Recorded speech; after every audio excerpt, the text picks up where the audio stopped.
Hey everyone, this is Michael again, and welcome to Smackdown Review. And this is going to be a review of this past Tuesday's edition of Smackdown.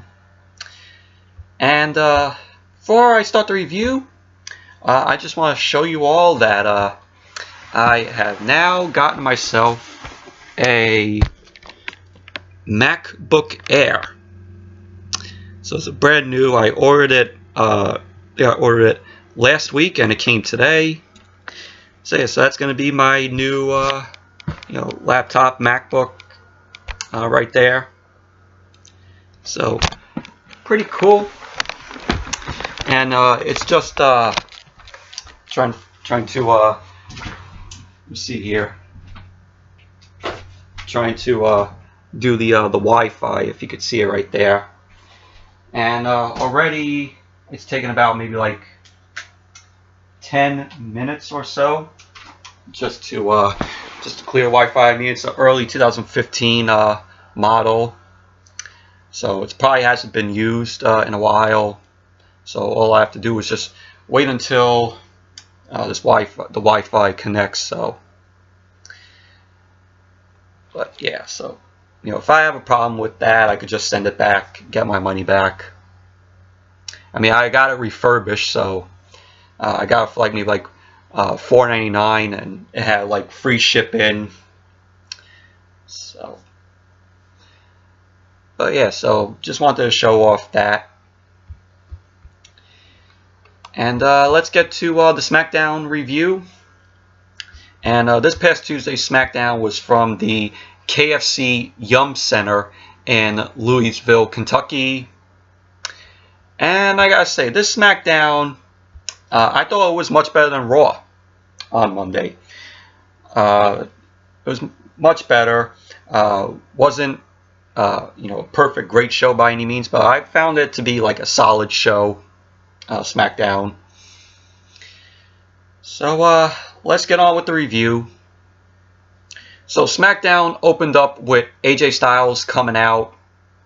Styles was on Smackdown because of Vince McMahon's wild card thing that he did on Raw, where Superstar could show up on Raw or Smackdown, which makes the Superstar shakeup completely pointless that they did.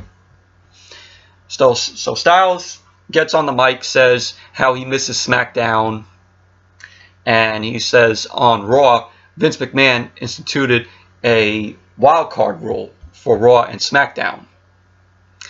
He goes on to say that Smackdown is still the house that AJ Styles built. And so Sami Zayn came out, of course, because of the wild card. Because of the wild card rule, Sami Zayn came out. He goes on to say that he doesn't want to be here, and he'd rather be anywhere on his day off. He ends up calling the Kentucky crowd hillbillies. Sami says he knew Styles would pull something like this, and that he had to take advantage of the wild card rule, and take advantage of the wild card rule and show up. And he ends up calling Styles, he ends up calling up Styles on his toxic ego, which is out of control. And Styles says he's glad that Sami made it out of the dumpster that Strowman threw him in on Raw. And he says Sami smells like a foot, and the least that he could have done was take a shower. And Sami says he did take a shower, which he said take a shower, to get the stench from the dumpster. It doesn't come out easily. We hear the crowd starts chanting, take a shower to Sami. And out came Kofi Kingston and Xavier Woods.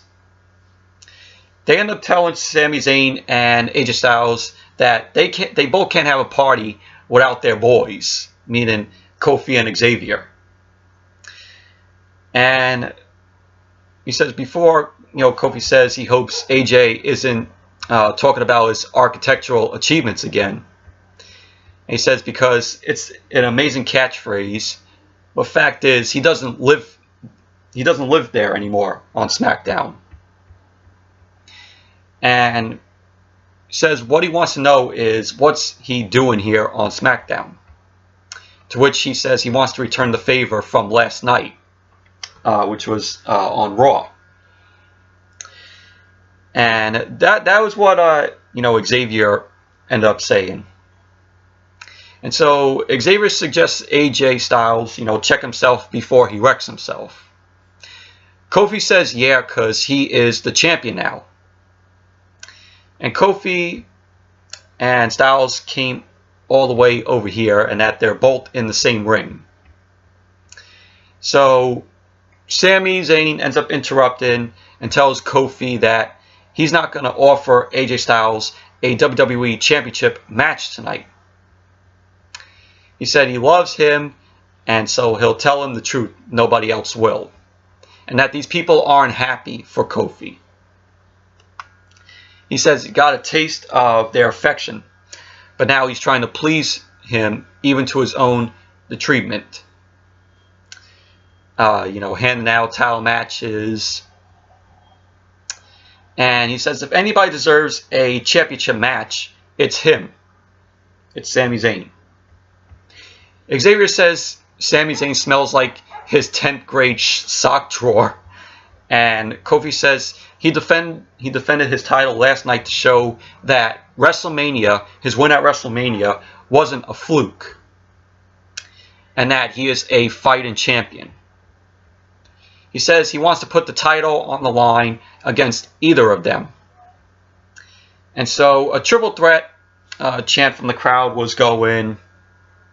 And Kofi says it doesn't matter who it is, because he's going to retain and remain your WWE champion.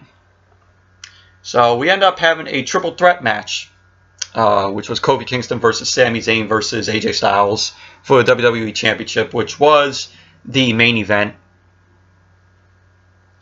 So it was a cool opening to SmackDown.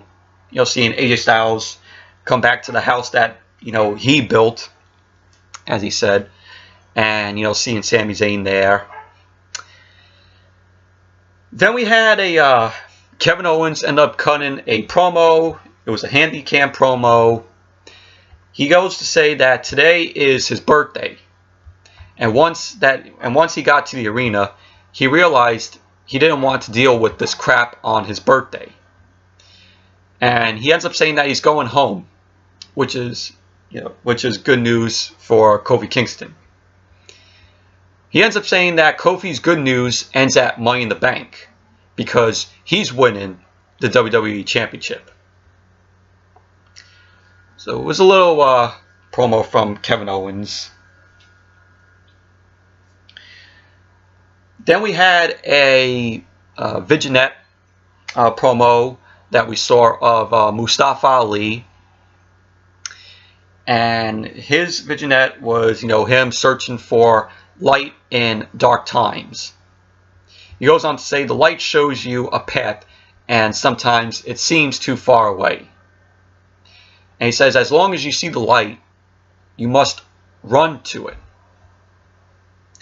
And he says that Money in the Bank, the briefcase is going to be high above the ring, and as long as he sees it, he's fighting for an opportunity that was ripped out of his hands earlier in the year.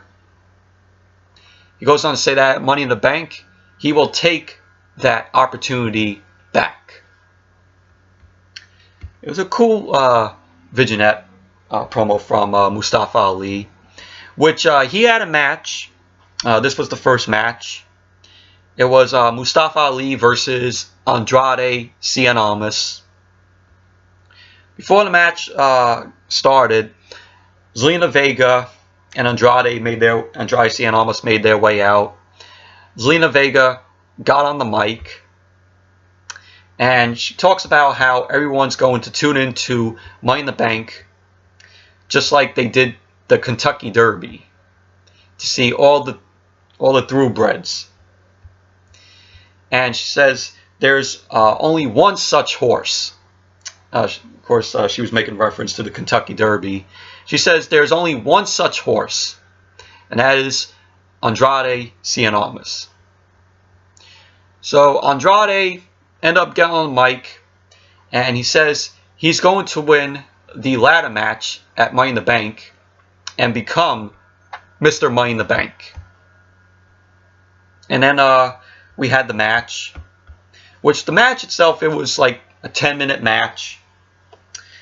The match ended up ending in a disqualification because Randy Orton ended up coming from behind. He ended up attacking Mustafa Ali. Orton went to go for the hanging DDT to Andrade. Zelina ended up saving Andrade, and Andrade ended up kicking Orton. Mustafa Ali goes for a super kick. He ended up blocking the RKO from Orton. Orton ends up knocking Andrade Cien Almas off the apron. And Ali ended up hammering Orton with blows. Ali went to the top, but Orton catched him with the RKO. So Orton delivered an RKO to Mustafa Ali. Andrade ends up springboarding, and Orton ends up catching Andrade, and Orton ends up hitting an RKO to Andrade. And that's pretty much how it ended. So Mustafa Ali versus Andrade Cien Almas. It was 10-minute match, the latest. But Mustafa Ali won by disqualification.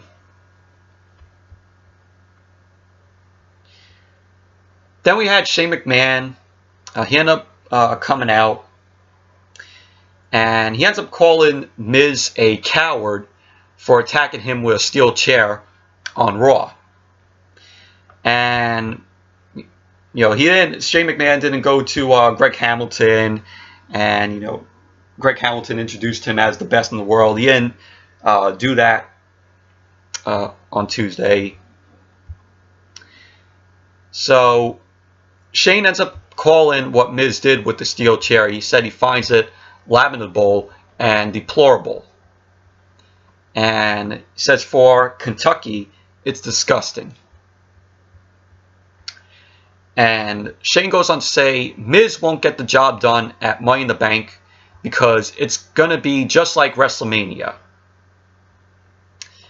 So Shane ends up going on to talk about the Smackdown Tag Team Championships. He says he recounts Jeff Hardy's injury and that both the Hardy Boys had to vacate the titles. He said he kept saying to himself, who would be worthy tag team champions? He goes on to say he scoured the roster until it stared him right in the face. So he introduces that worthy tag team. And it was revealed to be Daniel Bryan and Rowan.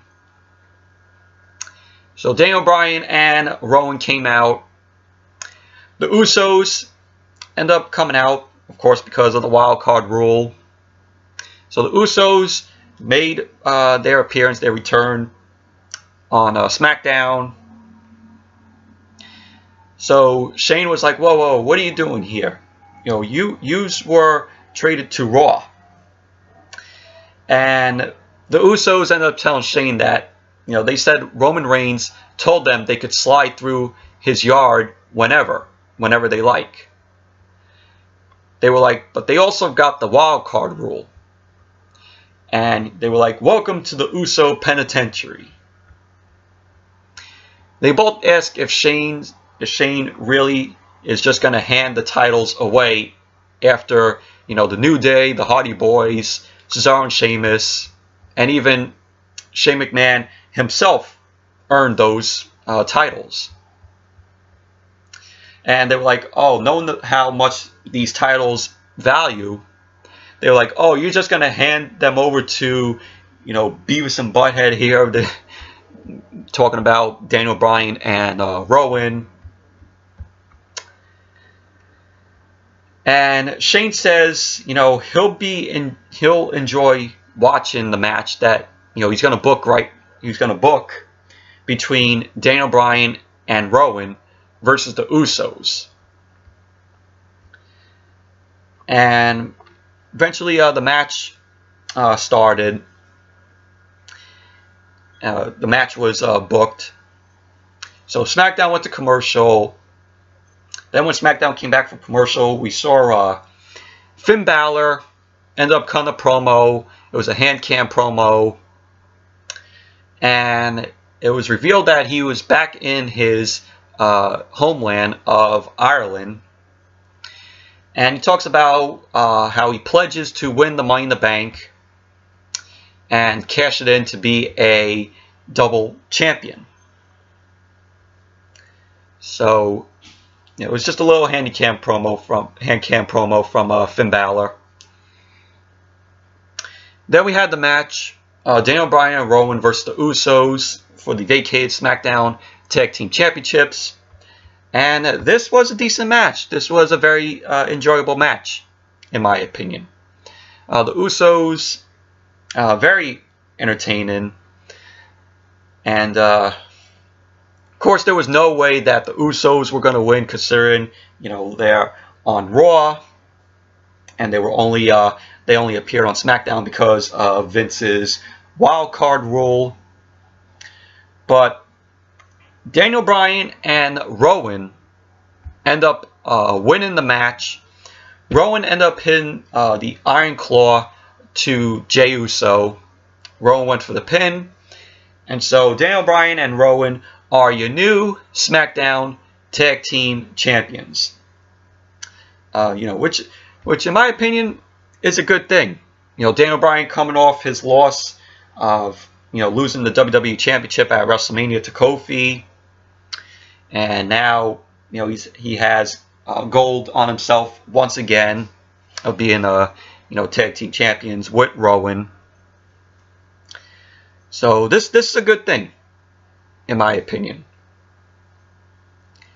All in all, the match itself, it was decent. It was an enjoyable match. Then we had Shane McMahon. He was back in the ring. He had the Money in the Bank briefcases on pedestals, which had the white Money in the Bank briefcase and the green one. Shane goes on to say that there's some information he needs to get out about the ladder match itself. He says it only happens once a year, and that any superstar can ascend the ladder and grab the briefcase. And grab the briefcase is almost guaranteed to become champion.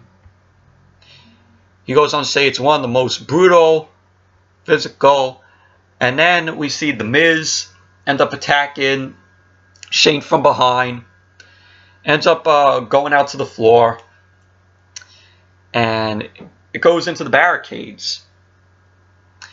And The Miz, punches Shane, goes up the ramp, and the B team, Bo Dallas and Curtis Axel, they end up coming out. They end up making a save, and they beat down on The Miz, who was their former leader. They were part of course, the Miz Taraj. And Miz ends up fighting them off, and Shane comes with a chair to cut Miz off. So basically, all that was, just filler. This whole segment, little thing, was just filler.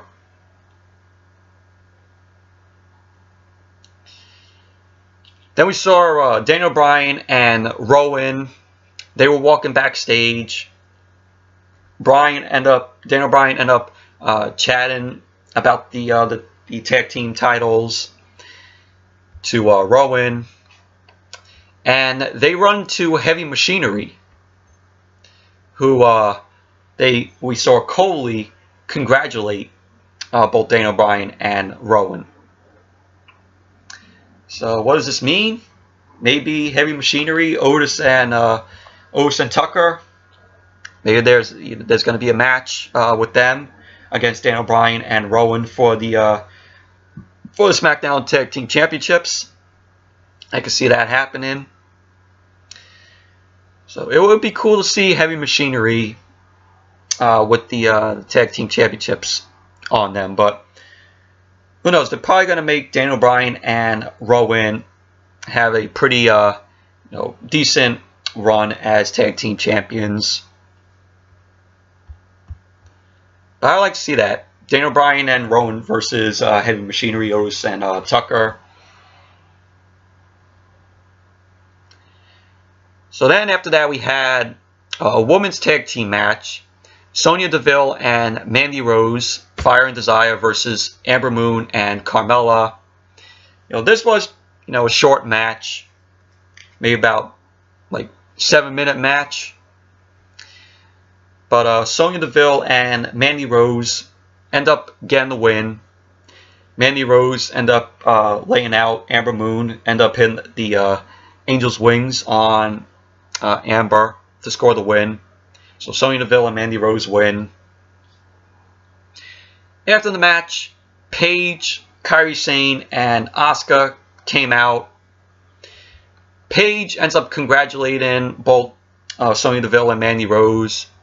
And she reminds them both that she used to represent them when they actually meant something.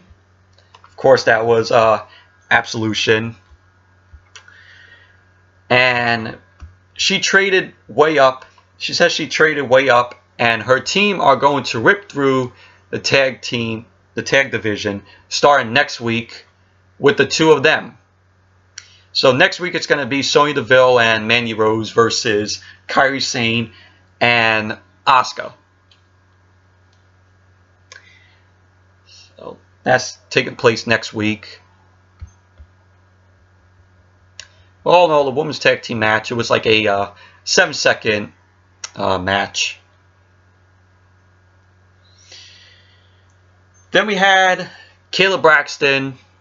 She was interviewing Matt Hardy about Lars Sullivan and how him and Jeff had to relinquish the tag team titles. Of course, Jeff Hardy was injured. He had to have surgery.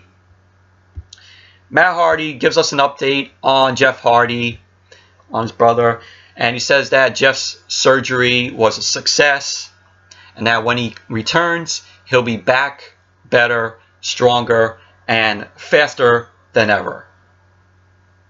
So that's good to hear.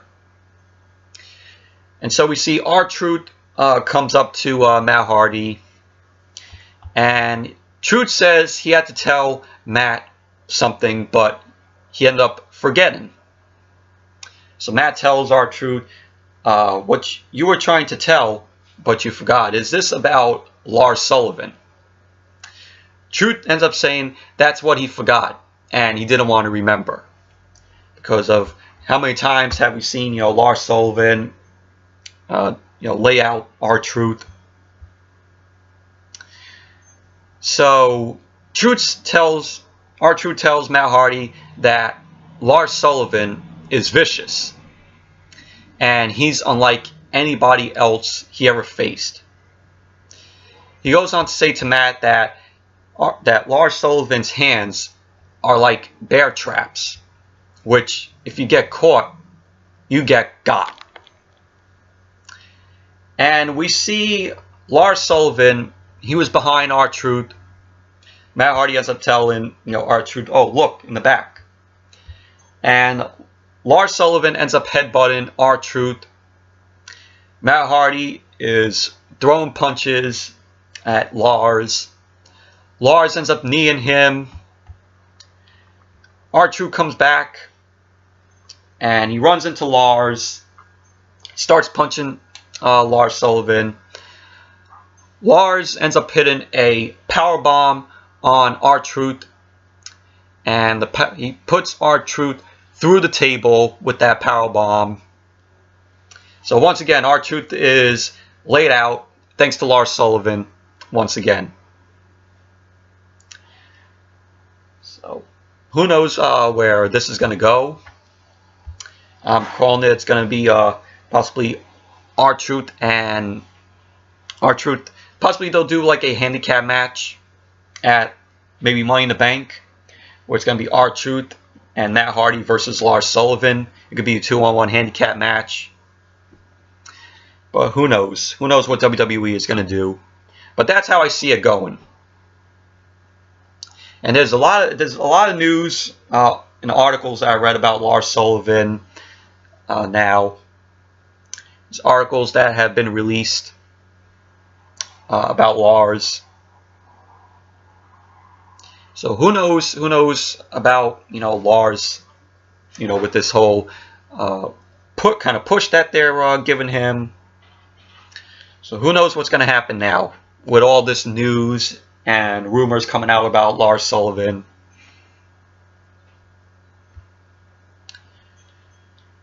Then after that we had Aleister Black. He ended up cutting a promo.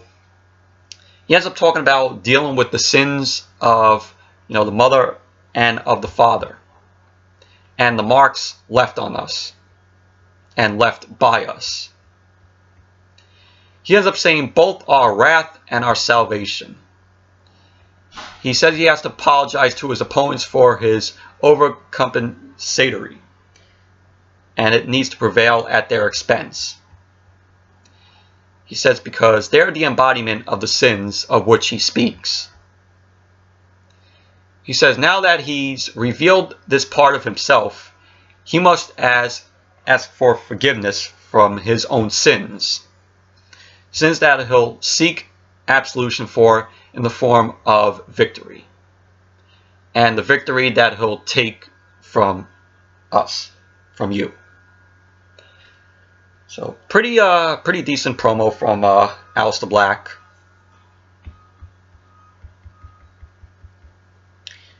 Then we had the main event, Kofi Kingston versus Sami Zayn and AJ Styles, triple threat match for the WWE Championship. This was a decent match. It was back and forth between the both of them. Of course, Sami Zayn in a match. Finally they give him a match after doing segment after segment, shitting on the people and the crowd. So Kofi Kingston was very entertaining here. Of course, Xavier Woods was outside. And it was a point in the match where Kevin Owens didn't go home. Kevin Owens showed up. He ended up taking down Xavier Woods, ramming him into the ring apron. Sami Zayn ended up hitting. Sorry about that, but I was saying Sami Zayn ended up hitting 3 Blue Thunder Bombs to Kofi. Sami Zayn went for the pins all the time, but Kofi ended up kicking out of all 3 of them. And then Kofi ended up hitting Sami Zayn with Trouble in Paradise. So Kofi ends up hitting Sami. Kofi Kingston still retains the WWE Championship. And after the match, Caleb Braxton interviews Kofi. Kofi says Kevin Owens isn't in his head, and that at Money in the Bank there will be hell to pay. And that's how Smackdown ended. So we're on the road. We're on the road to Money in the Bank. Next week it's going to be the go-home show for both shows, for Raw and SmackDown. Go-home shows for Money in the Bank. So, but yeah, SmackDown, like I said, it was a solid show. Better than Raw. Wasn't a great show by any means, though. But it was a solid show. So anyways, that's it for my review of this past Tuesday's SmackDown. Thank you all for watching. Hope you all enjoyed this video.